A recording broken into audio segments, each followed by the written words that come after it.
Right, well, good morning, ladies and gentlemen. Can I begin this 2016 Spring Press Conference by welcoming all of you to the All England Club.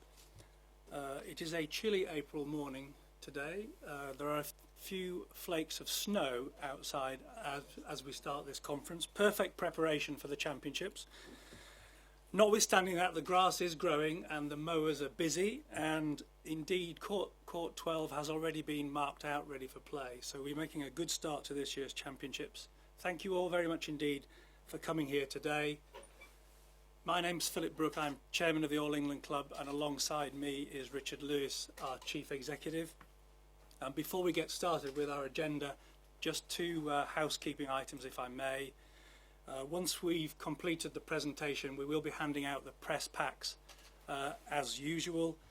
And secondly, and most importantly, when we're done with the question and answer session at the end of today's presentation, lunch will be in the competitors' lounge. So out of this door, up 2 flights of stairs, and you can't miss it. So with that, in terms of today's agenda, it is once again an agenda for investment. Investment in the 2016 championships, including additional measures to protect the integrity of our sport.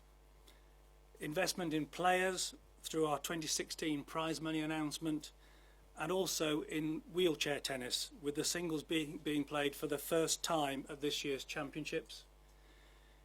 Investment in grass court tennis, the enhanced 3-week grass court season ahead of the championships. Investment in the further development of our grounds, our master plan, and specifically number 1 court. And finally, we're going to speak briefly about our investment in the local community through the Wimbledon Foundation. So with that, by way of introduction, I'm going to hand over to Richard, who's going to talk about the Championships 2016. Thank you very much, Philip, and good morning, everyone. Certainly looking forward to another Championships. Well, I was until I heard it was snowing outside, but I'm sure the weather will improve by the time the Championships come along. This year's Championships is our 130th. That's a nice little landmark to have achieved and reached. And apologies for that. And I'm sure over those 130 years there has been improvements year on year, and of course this year is no different. First of all, from an operational point of view, security is of course our number 1 priority. The threat level is severe, that is unchanged from last year. But we know what's happened around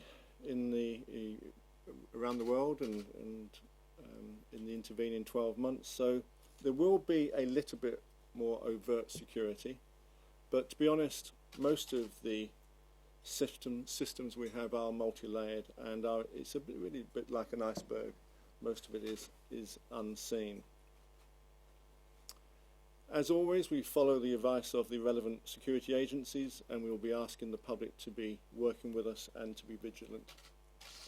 Ground capacity remains unchanged at 39,000, and we have a significant improvement for ground pass holders this year. 3/4 of the seats on number 1 court will be on number 3 court, sorry, number 3 court will be available to them, and we have been working towards that for a number of years, and we're very pleased to have achieved that in 2016. Also importantly, we have upgraded the press centre facilities. The interactive touch screens now will be available to everybody that we've been piloting and testing with you for the last couple of years, and thank you for those of you that have been helping us with that. And we also have new chairs and they are expected to be more comfortable in the press centre, more comfortable chairs, but I guess you will be telling us that you'll be the judges of that. Before I go through the next slide on integrity at the Championships, I just want to make it clear that the measures we are taking are not because of a lack of confidence in, for example, players or match officials or other accredited officials or the TIU or the anti-doping programme. What I'm going to be talking about over the next few minutes on this slide about integrity is that this is Wimbledon trying to do what it always tries to do with all parts of the organisation. We're aiming for a gold standard. We're aiming to achieve best practice. There's been a lot of media scrutiny about integrity issues in tennis since January, and it's appropriate that we respond. So there will be 2 data feeds provided for all courts for all main events, including qualifying. And there will be a video available at every match, and the video is relevant because it does aid investigation if for any reason there is some need for some follow-up. With IBM, the TIU and sections of the betting industry, we are increasing our analysis of betting trends. That way we hope to be able to give a quicker indication to everyone whether or not something needs investigating a bit further, or there's a perfectly logical and reasonable explanation for what's occurred. And we must remember that in 2015 there were no betting alerts at the championships. And there are many, many things that can trigger a betting alert. Things like injury, loss of form, number of variables. It could be there are a number of variables actually within the betting industry as to the threshold that actually is required for a betting alert. So we are improving our speed of response on betting and our analysis of betting trends during the championships. Thirdly, we are increasing our education and support. The Tennis Integrity Protection Programme, TIP, it contains a very powerful video. It is required to be undertaken by all players, officials, match officials, and match officials in other sensitive areas. And the TIP video and the TIP programme is already very familiar indeed to the players. And finally, in the nature of which is less transparent, we are paying for increased anti-doping measures. Now, anti-doping is a multifaceted programme. You have in-competition testing, you have out-of-competition testing, biological passport, intelligence-led testing, education programme. We are funding an increase in one or more of these. Moving on to the commercial world, the BBC extension to 2020 is extremely good news for us, and has already been announced, and we're very pleased that is on an ongoing relationship. We have new agreements which include beIN Sport in the Middle East and Asia. In Russia, we are now going to be broadcast by and covered by Eurosport. In China, Le Sports will be covering Wimbledon. And this is a particularly important development because they will be helping us with our first Road to Wimbledon in China, in Nanjing. And the Road to Wimbledon in China is in itself building upon the successful Road to Wimbledon in India over the last few years. The Road to Wimbledon, of course, is the largest 14 under grass court tournament in the UK and has been running for over a decade. Something else we hope will be popular is the Häagen-Dazs becomes our official ice cream supplier. Hopefully the weather will be reflective of the need to have lots of ice creams. New Ralph Lauren uniform for match officials and ball boys and ball girls will be seen at this year's championships and will be unveiled next month. And finally there will be a new Wimbledon apparel and accessories collection. Digital and technology front, I don't think there will ever be a year go by now when we don't have something new, and we have a new personalised app which will target visitors on site to enhance their experience whilst they're here at the championships, and as you would expect, that is responsive to all platforms, mobile and tablet. Very pleased indeed that Wimbledon will be accessible on yet another platform, on Apple TV, and we'll be able to consume live at Wimbledon on Apple TV, TV and radio, plus video, scores and photos. Player services. Last year we saw a huge focus on player facilities, which were incredibly well received, and not surprisingly this year we have less to report on player services. We have the expanded player website to include personalised statistics and match video, and their personal match video, and they'll be able to watch that video in the courtesy car on the way back to their accommodation, because we've installed Wi-Fi in the courtesy cars. The wheelchair events, as Philip has already said, we have wheelchair singles here at the Championships in 2016 for the first time. We're delighted that that's now happening. An 8-draw singles event, 4-draw doubles. Singles finals mirror the ladies and gentlemen's finals, which will be, so they'll be on ladies singles will be on Saturday 9th of July, and the men's on the 10th of July. And there will be substantial prize money increases, as you'd expect, and Philip is going to cover that later in his presentation. And with that, I'll hand back to you, Philip. Thank you very much, Richard. Let's now move on to prize money for this year's championships. And by way of background, you know how much I love my graphs, and another year couldn't go by without a graph or two. So this graph is an important one in that it sets the scene for this year's announcement. Just a reminder for everybody who's here today, the left-hand side of the slide shows the progression in total prize money at Wimbledon from 2011 to 2015, and the right-hand side of the slide shows the progression in prize money for different groups of people, whether you're a singles first-round loser, a Wimbledon champion, or a loser in qualifying. And I think what's clear from both sections of this slide, that over the last 4 years there have been very significant increases in prize money for everybody competing at Wimbledon.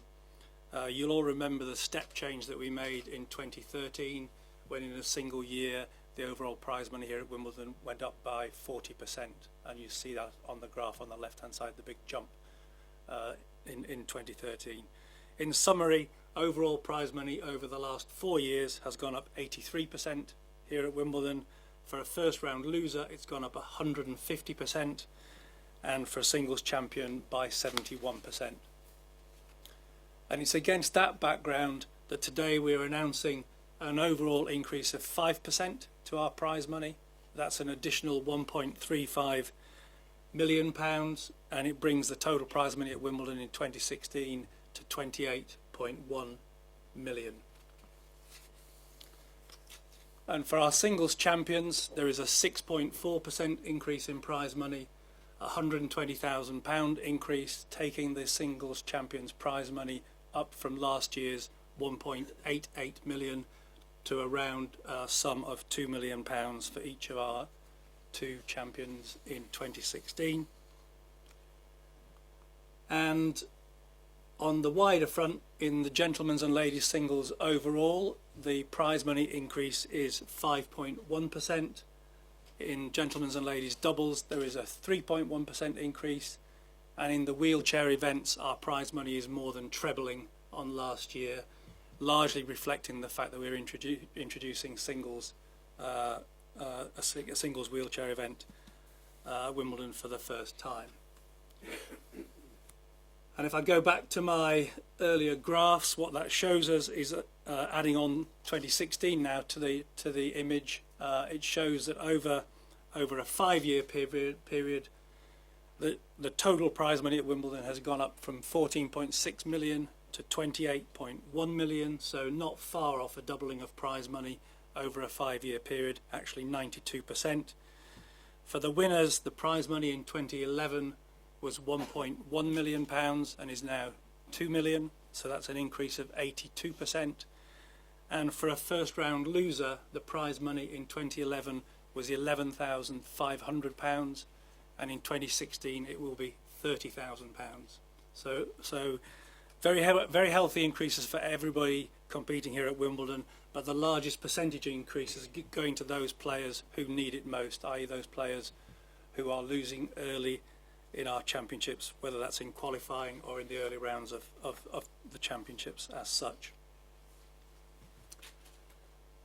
Now let me move on, if I may, to future developments, and I'd like to start by talking a little bit about the enhanced grass court season. And as you all know, 2015 was the first year of the enhanced grass court season, with the extra week of competition on grass ahead of Wimbledon.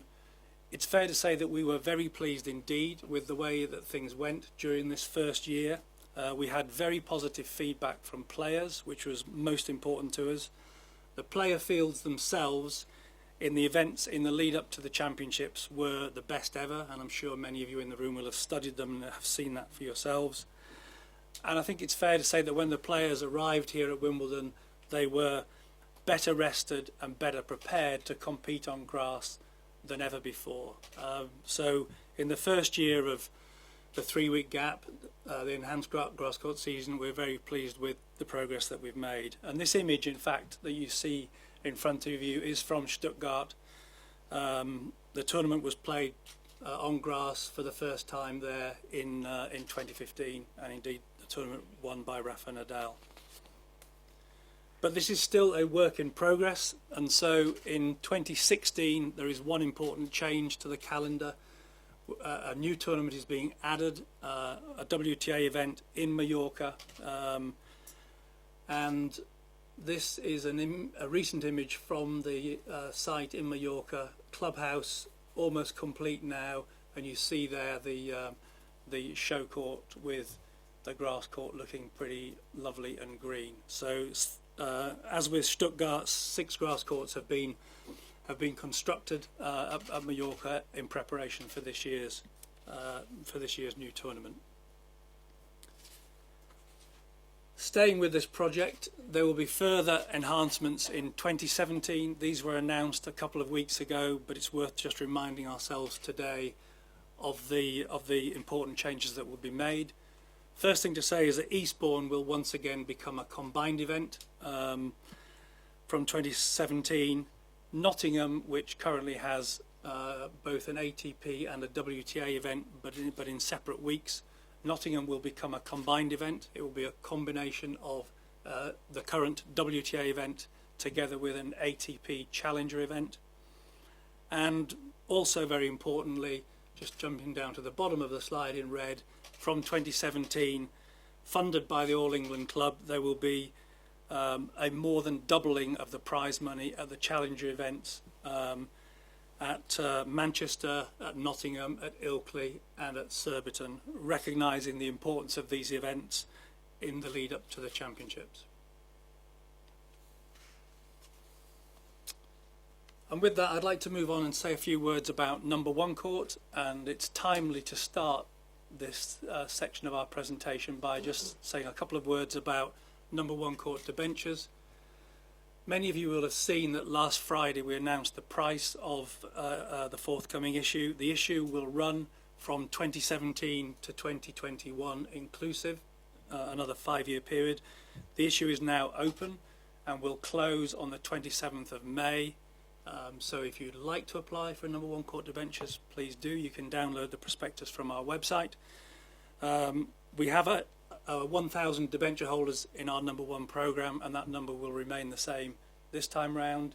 The price we announced last Friday is £31,000 per debenture, and assuming that we sell out the 1,000 debentures, which we hope we will, then this will raise, net of VAT and expenses, will raise around £25 million, and importantly all of that money will go to fund further development on the grounds here at Wimbledon, and in particular help with the number 1 court project, which is a nice segue into saying a few more words about the number 1 court project itself. It's been cooking for a while now, probably 2.5 years since we started work in earnest on the project.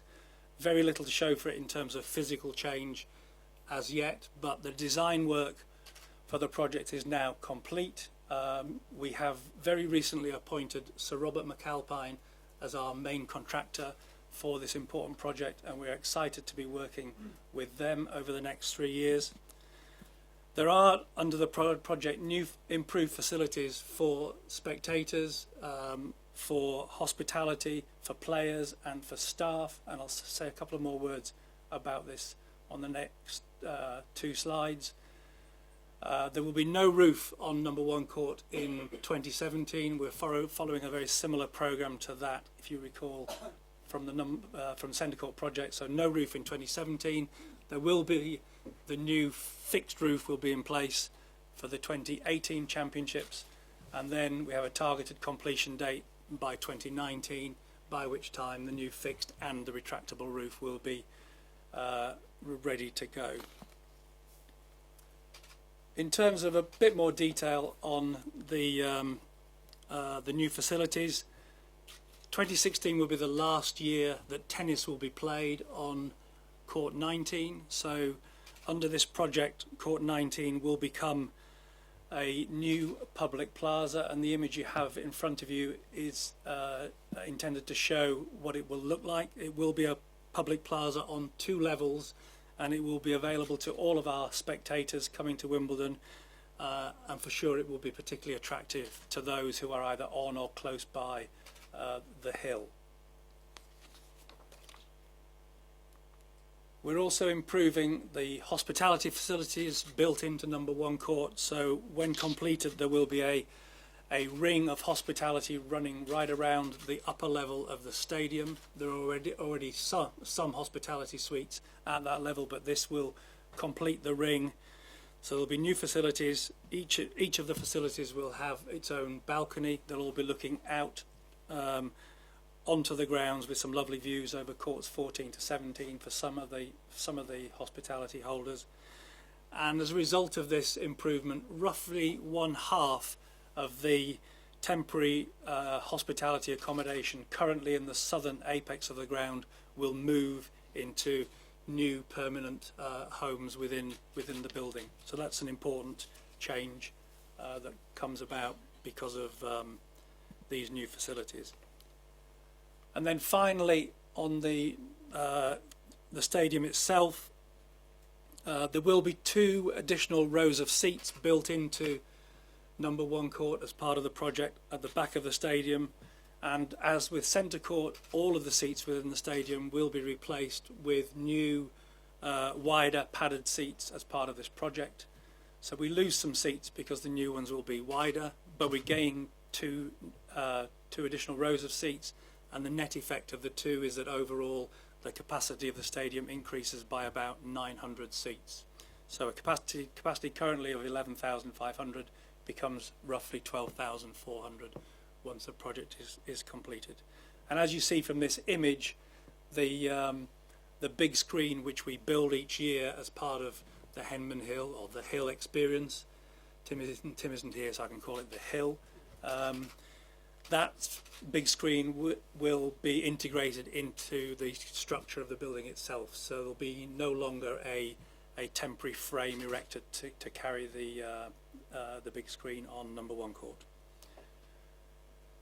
So with that, what I'd like to do now is just show you a short video of the history of number 1 court and how the stadium will look once it's completed in 2019.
Thank you. I hope you enjoyed that brief video. If you would like any copies of the images from the Number One Court project, they are available at wimbledonimages.com for those of you who have registered for to take advantage of wimbledonimages.com.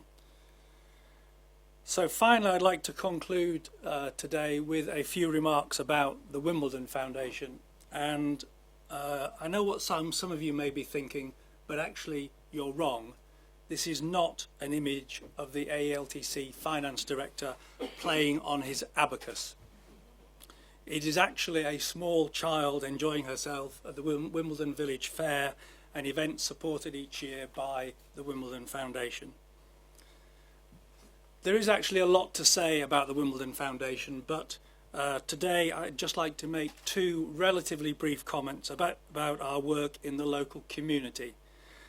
Firstly, to say that we are actively engaged in the boroughs of Merton and Wandsworth, and over the past year alone, the Wimbledon Foundation has launched 3 community funds, committing £625,000 in total to support local charities and community-related projects. So very important work, and we're proud of our role within the local community, and hopefully you'll agree that by committing these sorts of funds, working with the local community, working with charities, we can take our place in the community. Second, I'd like to say a couple of words about the Wimbledon Junior Tennis Initiative. As part of the Number One Court project, the WJTI will lose its home on the 2 hard courts to the north of Number One Court.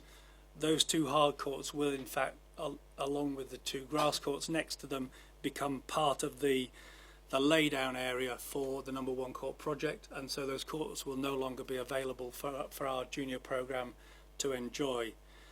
So with that in mind, we thought long and hard about where to take the programme, and so a year ago we decided to move it to Rains Park, to the sports ground which the club owns down there. We were granted a planning permission and have now more or less completed the construction of a new facility for the WJTI at Rains Park. Instead of the 2 hard courts, they will now have 6 courts, so 3 of them will be indoors underneath a bubble which you can see on the right hand image, and then 3 outdoor courts to supplement the indoor courts I've just mentioned. In addition to that, we will be using this facility to provide training for the ball boys and ball girls during the winter here at Wimbledon. That training currently takes place on the indoor courts on Somerset Road, and it will help us with some of our logistics to be able to move some of that activity to Rains Park. And furthermore, we intend to open up this facility more generally to the community in a way yet to be determined, but it is one of the things that we are keen to do, again, to increase our engagement within our local neighbourhood. So with that, in summary, today's presentation, as I said at the start, is once again it's an agenda for investment. It's about investing in the championships. You've heard from Richard about that. It's investing in promoting integrity in our sport, and indeed, as always with Wimbledon, it's about not just about today, it's also about the future, and investing in the future of our championships in the way that I have described in the last 10 minutes or so. And with that, just like to say on behalf of Richard and me, thank you all very much for your attention. We will now hand out the press packs to you all. Once you've all received them, we'll then be happy to take any questions that you may have.